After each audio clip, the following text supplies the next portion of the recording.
If you want a bath, don't try heating it up with a hairdryer. And he said, what shall I do, Grandad? And I said, you lie, because it won't be remembered why you failed. I said, the important thing is you know you're lying. A lot of places are in floodplains. They're built in floodplains. That is the river. The river, it belongs to the river. And you leave it alone, the river will come back and take it. And I analysed that and found a sun cycle in it, an 11-year sun cycle in it. And so actually that's very common in almost everything you look at now. Hi everybody, and welcome back to Nick Talks. This episode's amazing and first time on the channel guest, gentleman called Paul Burgess, who's an engineer, expert in water planning, and has also developed climate models along the way. First of all, Paul, welcome to the show. Thank you very much.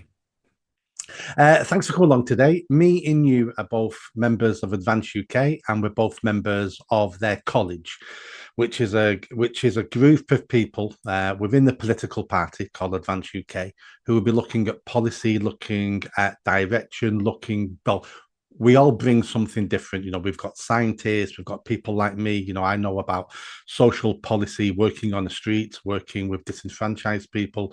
You're an engineer, you're going to bring that side of things. So we've got lots of people with lots of different types of experience and knowledge. So I think my first question is, why did you join Advance UK and why did you join the college?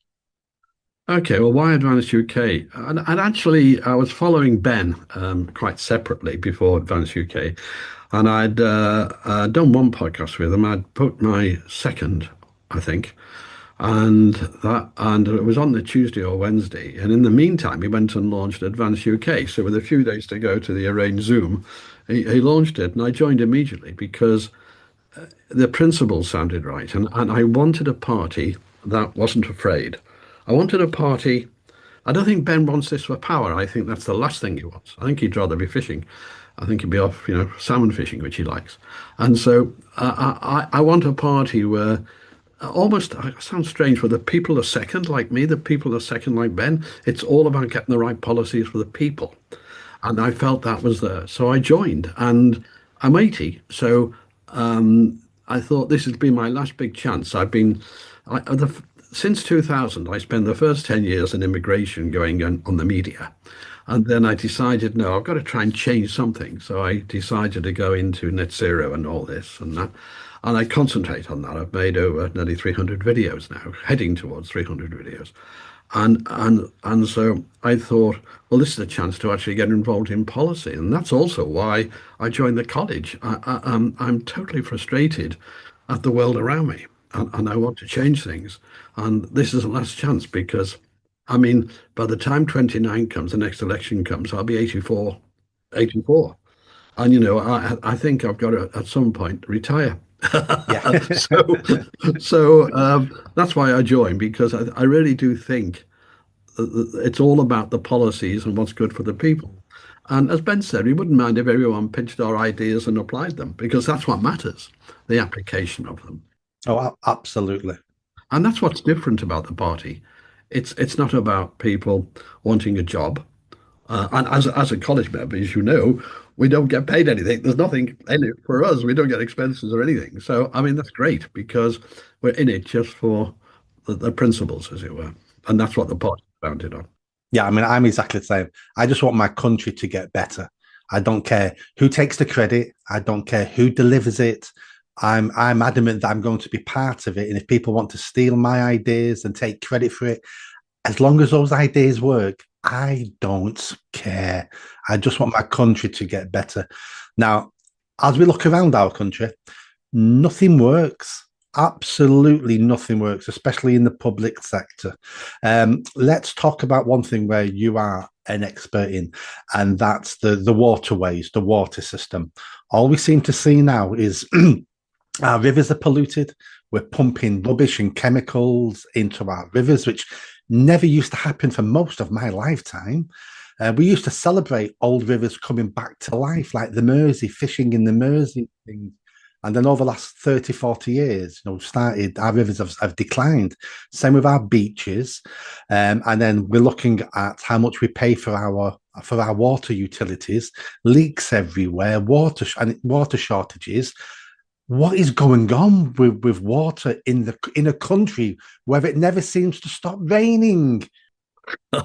Well, I was in charge in the end of water resource planning for the whole of Wales and also all technical data. And I was in a nationalised industry then. It was called the Welsh National Water Development Authority in the 70s, and before it was privatised. And I couldn't take it in the end, by the way. I left. I could not accept them. And I'll give you one example. Because I was in charge of all technical data, Lord Brecon, who was the chairman, used to come round offices and do something I liked. He'd pick up a piece of paper and say, "What's this?" And that was his way of finding out. And he picked up a pollution report because they all came into me. "What's this?" And I said, "Oh, it's a pollution report, sir." And he said, "Fine. So what happens to that now?" I said, "I sent her off to operations, put some notes on it, sent her off to operations and to water quality side, and they fired it." And he said, "Yeah." And then I said, "No, that's it." And he said, "Why?" And I said, "Because we are the polluter. So we can't prosecute ourselves. So what we do is we just cover it up." And that's what we did. And so you had you had that, and an example was one day I had a letter from the Anti-Coastal Pollution League in Wales, and they gave me a map with about four raw sewage outfalls, and they said, "Is this true?" So I wrote a thing back and I gave them a new map with about 15 or 12, I think, something like 12 to 15. I said, "No, this is a whole lot of them. You've missed some." I was heavily criticised by the chief executive for letting that out. But I tried to explain that unless we are honest to the public about the pollution going on, we'll never get the funds to fix it. That's number one, right? And so on. So you've got to be honest. And I came to realize in so many areas in the work that everyone was there for themselves. The organization wasn't there for the public. And I find that generally now in all public services, they evolve to looking after themselves, not looking after the customers, because in the end, they have no discipline of the customer. They don't get sacked. They don't get, when they fail, there's no punishment really. And so that's why I decided to live. I went into business. But in those early years, of course, I did all sorts of other things, so that's why. So if you look at the recent Monmouth floods, for example, where the centre of Monmouth flooded, in the old days, we used to dredge that area so the water would get past. But now we don't. They stopped dredging it when these new regimes came in, and so people took over who have no knowledge of what they're doing in every area, and so I was involved in all sorts of big things. I represented Wales on committees in the National Water Resources Board at the time. I did away with one quango, and I did away with one committee completely by just going away doing the work and stopping their 2-year plan, you know. And so I've been involved in all sorts of things like that. And in doing that, of course, as part of my planning, I had to do hydroclimatology. That's how that came in, which is I had to study the climate for after both floods and droughts and a whole lot. And that's where that came from. So I did. I established, without knowing it at the time, when my first model, I actually established the link between the river flows. I took a river that had no springs, so it purely down to rainfall, rain-fed river. And I had 100 years of flows, was very lucky. And I analysed that and found a sun cycle in it, an 11-year sun cycle in it. And so actually that's very common in almost everything you look at now. And so I was very aware of that. I got heavily involved in economics, as my other thing is economics. So I got heavily involved with that as well. And so that's where I come from. So if you look at things today, one of the things Ben Habib keeps saying, is everything is connected. Let me give you an example. Since 2000, we've increased the population just by emigration alone by around about, I think it's 9.6%, call it 10%. Right. That means there's more sewage going in, 10% higher. That means the rivers, the sewage overflows earlier and gets drained off into the rivers earlier. But that's even worse in the southeast, actually, because it's more than 10% in the southeast. So your structural things. And when I was doing my immigration stuff, I used to be on LBC a lot doing that. When I used to do that, I used to point out we haven't got the infrastructure. When you arrive, At that rate, people were arriving that every 18 months we replaced a city the size of Cardiff. I'm talking about total immigration. And you'd have to build the hospitals, the roads, everything. It takes generations to build up these things.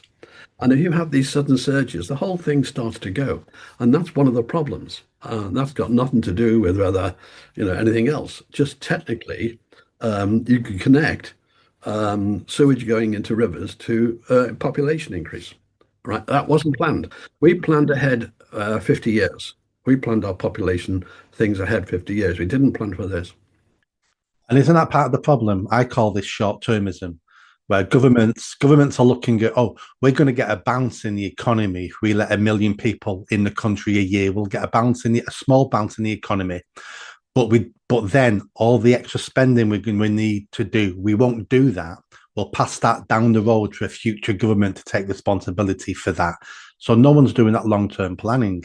I keep referring to, we used to build stately homes and people used to plan the gardens in stately homes, knowing they would never get the benefits of those gardens, but their children and grandchildren may get the benefits of those gardens. We live in a culture at the moment where we want instant gratification. We want to see the bounce today, not 50 years from now. That's right. And we do that. We do that in many different ways, actually. I come across that all the time. And but that's because people in power are there for the wrong reason, really. They can pretend to be the boss of this or the boss of that. And so I was quite a rebel. I really was. I've been a rebel all my life. And the only way I was quite interesting when I had to do my CV for the college. I hadn't done a CV for 50 years, something. And I had to invent one because I wasn't used to it, because I decided to just run my own life for the rest of the time. But I got involved in all sorts of things, and that's where it come from. I want to discuss the environment with you, but before we do that, I just want to end on the water. Um, why is privatization been a huge failure in the water utility industry in the UK?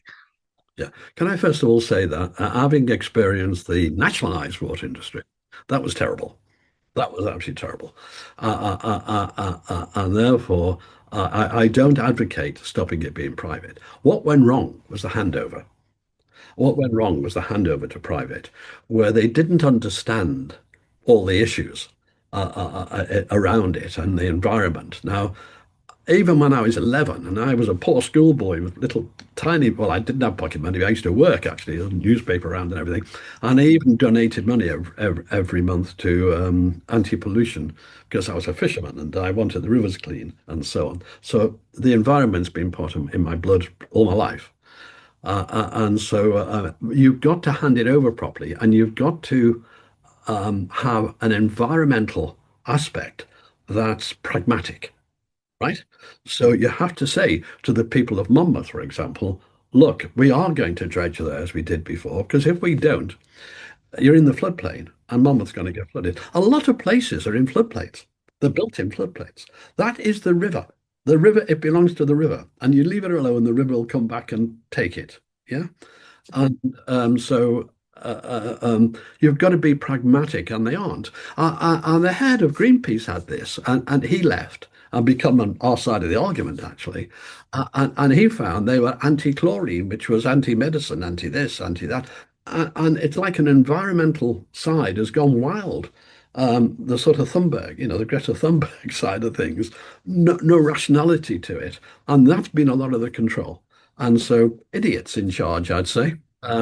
So I would want to privatize it with a different set of criteria, and because I know that the nationalized one doesn't work. Yeah, national, which are automatically these are automatically monopolies. You can't help it. Monopolies traditionally, because they're safe, only make about 5% return. If you look at the electricity industry today, they make about 4.5%, the good ones. And some of them, the big ones, EDF, make about 2.5%, right? And around about 9% of them are insolvent now, and they're going bust. There's a whole story there. But so as I'm a sort of mixture of like the science of climate, a mixture of engineering, and a mixture of environmental issues. Yes, all in. That's my package, as it were. And that's probably where we need to be because it can't just be one priority. It has to be, like I say, a mixture of those three priorities will probably get us to the place we need to be. But let's move on to the climate. My first question is this: I've noticed your badge. I love CO2. Are we all going to die very soon? Is the Earth going to implode? Are we going to die in a ball of fire? Because I'm sure that's what Greta Thunberg thinks is going to happen. I'm not sure she does anymore because I mean she's just hire a protester. I mean, right. The answer is no. Obviously, it is no. Well, let me explain something about CO2 and why I've got the badge on because this is fundamental. People don't realize this. The actual scientists on both sides of this argument are very near to each other. And that's shocked people. Well, let me tell you, if you actually study and it's mainly physics, this, by the way, the subject here is physics in science. And there's a lack of people who understand the physics. So if you look at how the physics works with CO2 and how it's excited by certain frequencies, etc., then you realize that the measure we have is a doubling of CO2. That's the climate sensitivity.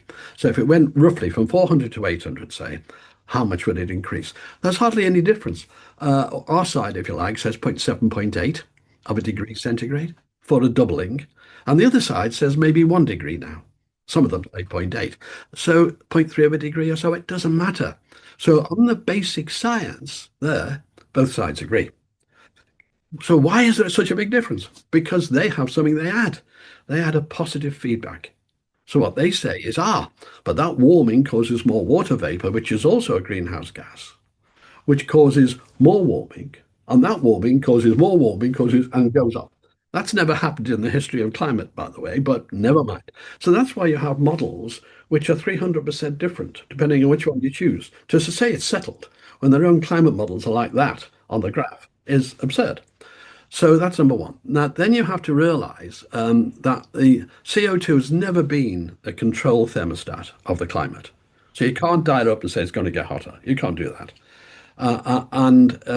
But in the sense that it's not the control thermostat, we do have a very good one. It's called clouds. And clouds, if you're on a beach sunbathing, and I do, when I make my videos, I put a nice pretty girl on the beach so that everyone can look. I'm bathing on the towel and I do a cloud coming over and I say, you feel that instantly. You feel that cooling instantly in the shadow. I mean, it is instant. And the cloud actually acts as an insulator as well. So a cold day, like today, here where I am, it's become clear and it's gone very cold. If the clouds are there, they'd be like a blanket. But the actual insulating effect of low clouds is far smaller than the reflection back to space of it. So overall, those clouds you see, and people can argue about very high cirrus clouds, but those clouds you see are a control. So how sensitive are we to those clouds? Well, let me tell you this, the whole of the double of the warming, the whole of the 1 degree can be accounted for by 1 or 2% change in the clouds. That's it. So the thermostat, if I had to say it, it's more complicated. I am simplifying a bit, but the thermostat is the clouds. Okay? And that is fundamental. Now, and then I will argue the next point is we don't have climate scientists on the other side. We have and there's no such thing as a climate scientist, by the way, because, I was called that on telly when I first went on, and I was shocked when I sat down. They said climate, because I don't regard that myself as one. But I know there aren't any anywhere in the world. There's physicists, there's statisticians, there's climate people like myself, there's geologists, there's everything. You'd have to be an expert you'd spend your whole life becoming an expert in something and not do anything. There's no such thing. And the second reason is this. In science, and this is absolutely fundamental, there are two rules, and it's not my talks up with this. There are two basic rules. And one is you do not use an appeal to authority to have an argument. So I can't say, look, I've got Professor William Happer, or I've got two Nobel Prize winners saying the same thing as me. That's an appeal to authority. Why doesn't that mean anything? Example I give is this. If you had a clerk in an office come up with an idea in physics, and a whole 100 scientists in the world, not one supported him. They were all ridiculous, and it seemed good, and no one could argue too much with him. So what they did was they wrote it in the newspapers, and 100 people signed it and said he's rubbish. Yes, his name was Einstein, and he was a clerk in the patent office, and so that's an appeal to authority. We can't use it.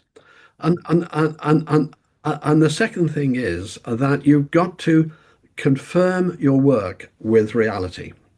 So if it's not real, if it doesn't check out against reality, then it's no good. No matter how clever you are, no matter what degrees you've got. And we've got, I'm not get.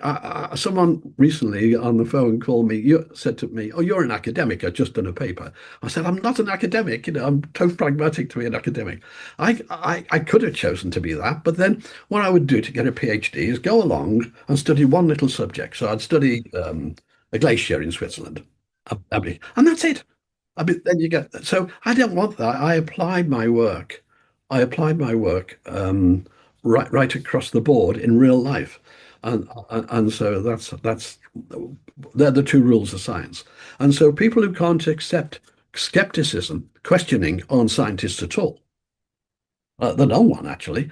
If I call myself anything, I'd be a technologist or something that applies science and uses science in the real world.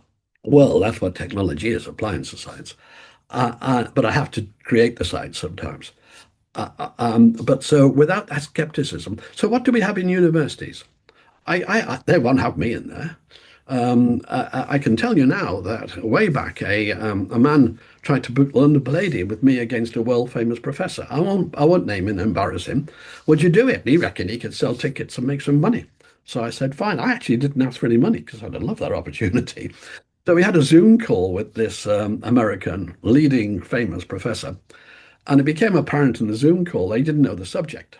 I mean, what shocked me was he'd never heard of what's called a hockey stick, which is fundamental to all our science. It's how the scale really got going, and and I realized that. So I had the choice: do I actually start briefing him now? I'm going to be on stage with him. Do I actually brief? I mean, the man's totally ignorant. And when we came off, the producer said to me, "He doesn't know the subject, does he?" So I said, "No." So at the end, he said, "Look." In fairness to him, he said, "I don't know parts of this very well, so I can have another professor on who does. And the two of you against one, would you agree to that?" So I agreed. Two against one, London Palladium sounded good. And then and then he said, "Oh, the other one came on, by the way. We had another Zoom with two of them." And then I realized he didn't know his subject, just too narrow.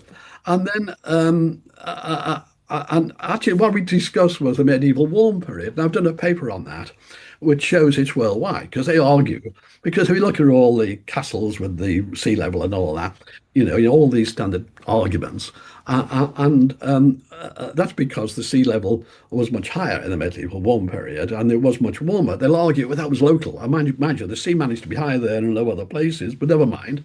And so I did a paper on that. And when I started to point out things like the black spruce forest in Canada that was 80 miles north, and that was there 1,000 years ago. Yeah, and it was 80 miles above the tree line. Yeah, well, do Canada. And I said, well, let's take South Africa. So when I did all of that and worked out that there isn't that much land in the southern hemisphere, and you have to allow for that. So I got New Zealand, Australia covered with papers, research papers, that I was able to prove that the medieval warm period was global. That's the sort of thing I do. So I'm just a rebel. I just love going into these things and doing that. And I issue quite a lot of papers, and I was working on one last night actually about what's coming to the UK in the way of disaster. But so that's where I am, and that's where I am with science. So my know, I mean, I've not got much knowledge on this topic at all, but what I do know is that the climate, the temperature, the CO2 levels of the Earth are always in flux. They're always going up. They're always coming down. We go through ice ages, mini ice ages, then they go. We have glaciers covering continents, then they recline and disappear. Then we have this, that, and I've seen some documentaries where a lot of people seem to be able to work out, like you said before, a sun cycle. It seems to be cycles that we're going through all the time. Is that roughly correct? Yeah, we've actually got lots of cycles. So let me tell you a really big one. I've got a list of cycles actually. I think there's about 20 of them. Now, one of the big ones is called Atlantic Multi-Decadal Oscillation, and it's around about 69 years. So every 30 odd years it flips.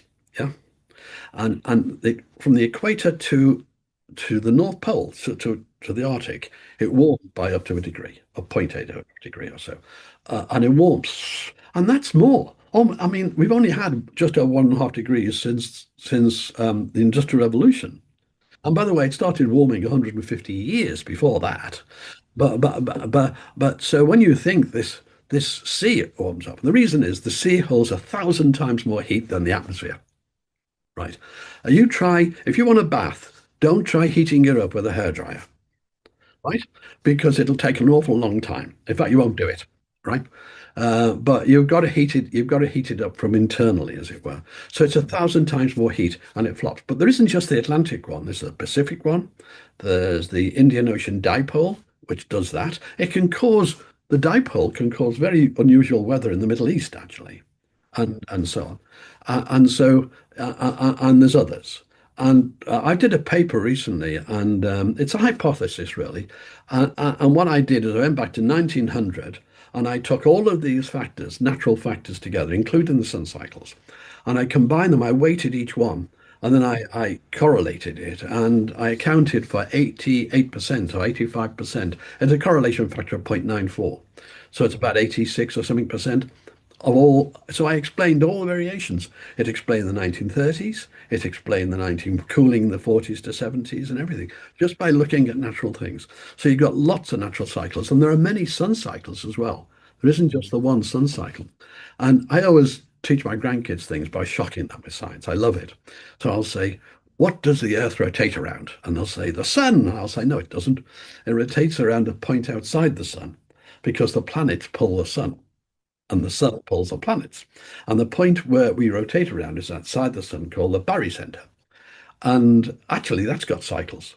And that has a small influence because the sun's wobbling like this terribly around this barycenter with all the planets. Yes. So that I love science, and I love doing that. And I also teach children. My grandson brought up a point about the coral reefs in the Great Barrier Reef and the standard stuff. So I actually made a 1.5 minute on, it's a very short video for him, just for him, to prove that it's healthy, the healthiest it's ever been on record. And when I saw him, he said, I didn't like that, Grandad. I said, why? He said, well, you proved me wrong. And I said, but would you rather carry on in life being wrong or learn? So I said, unless you're willing to be wrong, you'll never do anything, you know. Those are the lessons I like to teach kids is how you do science and what science is. I like that. But I'm not allowed near them these days, of course, because where I have schools arranged, they'll just get cancelled. The Isle of Man government got interfered with, and the debating society I was going to give there. And no one would debate me. That's another thing. No one wants to debate me. I'd love to debate people openly, yeah, but they don't do it.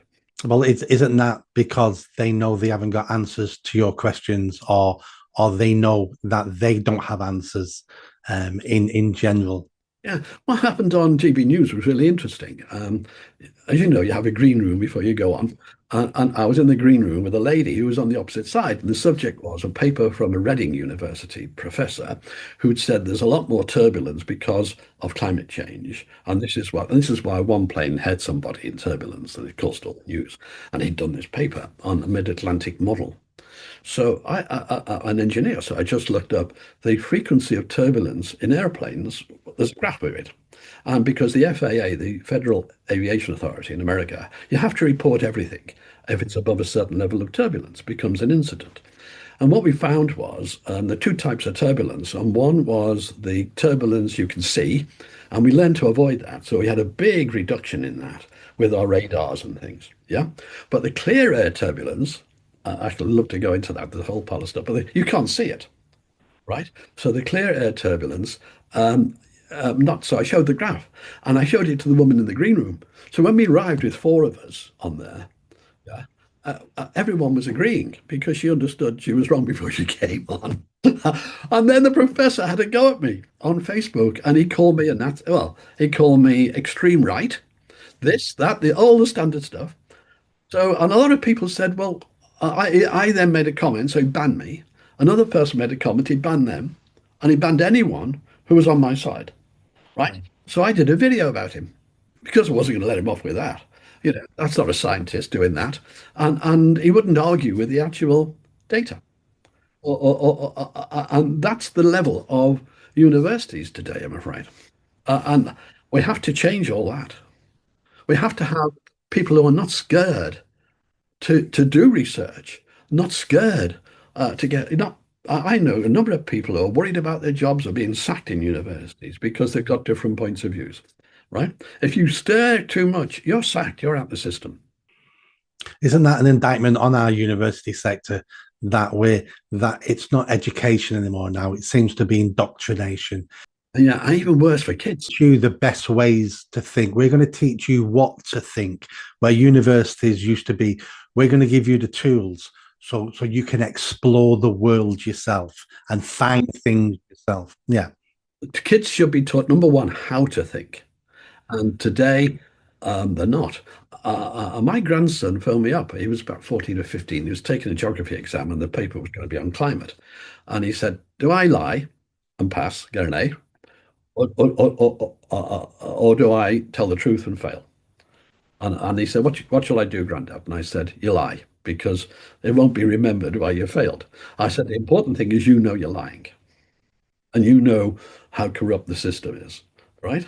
But to teach children what they teach children, all the doom and gloom in school, is criminal in my view, absolutely criminal. And if it was open, look, if it was true, why won't they debate me? If it was true, why wherever I go, like the Isle of Man, there was arranged going to be a debate. The other person wouldn't come, no one would come. And so I said, I can't teach the children my views. So what I'll do, I'll change my talk to what science is, which is how to think. So I wasn't even going to mention my views on climate, but the government got wind of it, cancelled it, and then they sent in people just after that to train the pupils on all the propaganda. You can't win. And that I do videos about the Isle of Man all the time. It's like my lab test for the UK, trying to change them. So that's that. Right. So let's end on this question. So you go to bed tonight, you wake up in 5, 10 years' time. What do you want to see in the UK? What should the UK look like in 5, 10 years' time? What would make you happy? I'd like.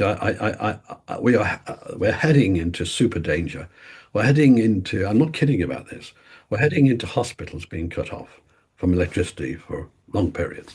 The generators in hospitals normally last 2 or 3 days, about 72 hours tops. And we're heading into wind droughts. We've had two recent ones in the region of 20 days. And we're heading into situations of where you can't isolate the hospital because the same substation serves other people. And so we're heading into serious blackouts. We really are. And I just can't believe the management of our grid is so bad. And that's a big thing for me as the grid. I spent a long time on electronic technology there. So I'd like to see a world when I wake up where we've got normal priced energy at about 12p a kilowatt hour, which we could have, right? We're choosing not to, and where we've got safety and security in our grid. And that gives prosperity to everything because it controls everything. Instead of which, we close the steelworks down like Port Talbot. And then what we do is we say we put electric furnaces in and we furnish them with the most expensive industrial electricity in the developed world, which means they fail before they begin, right? Idiots in charge. And I'm sorry, but they are. Ed Miliband is a dangerous, dangerous man, dangerous. And so the video I started work on with the paper last night was about that. It's about extreme blackouts coming, and they say they can do energy demand. They have nice words for it, but what it means is cutting off that region, then that region, and they've got to try to get you not to use electricity or pay you not to use it, big style. Yeah, it's madness. And so a world with energy sanity in it would be nice to wake up to. There's lots of other things I'd like. But I don't, and I'd add to that a country where everyone is really on the same path, which is a united country, and a culture a culture. I mean, I'm an atheist, so I'm not a Christian, but I welcome that culture, as it were. That's the culture I was brought up in. I like hymns and everything, you know. So I like that culture, and so I can't. The one side of what I want give me the prosperity, the energy, but the other side has to be there as well. It has to be the culture we had before. That's what I like.